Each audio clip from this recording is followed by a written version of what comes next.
5 lugar na sa bansa ang may Doppler radar ng Pag-asa para matukoy ang paparating na ulan. Pinakabago sa mga ito ang nasa Tagaytay na nakatukoy kamakailan ng isang mesocyclone o yung malabagyong kaulapan na mabilis ding nawawala. Balitang hatid ni Claire Delphine.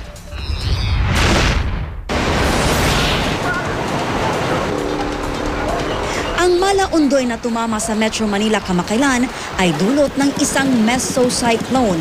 Mistulang isang bagyo, ngunit mas maigsi ang lawak ng tinatamaan nitong lugar sa mas maigsing panahon.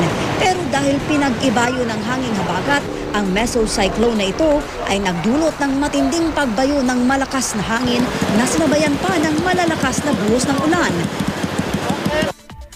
Ang bagong Doppler radar ng Pag-asa dito sa Tagaytay ay siyang nakadetect sa biglaang pagbuo ng mesocyclone na ito. Nag-develop yun, nag-start ng mga around 9:30 kung naobserbahan. Tapos na talagang naging complete na siya ng mga around 10:15 na yung na-complete na yung kanyang circulation. Tapos mga 3 hours yun na nagkaroon ng malakas na hangin. Tapos mga around 2 o'clock nag-dissipate na rin. Kaya kahit kulang sa panahon, naabisuhan din agad ang karamihan sa mga residente ng Metro Manila. 1 taon pa lang ang operasyon ng Doppler radar nito sa Tagaytay.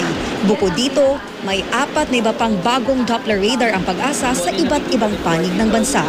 Halos nakakapagbigay na ngayon na yung kung anong mga lugar yung uulanin.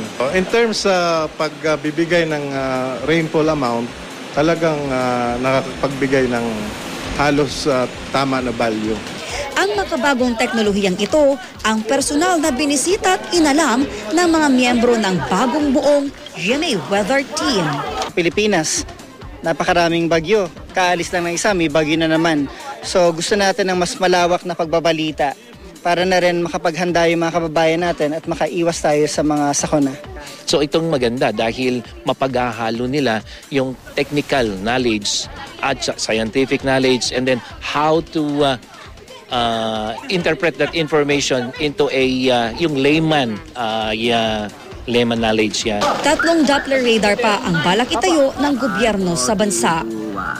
60 milyong piso ang halaga ng bawat Doppler radar.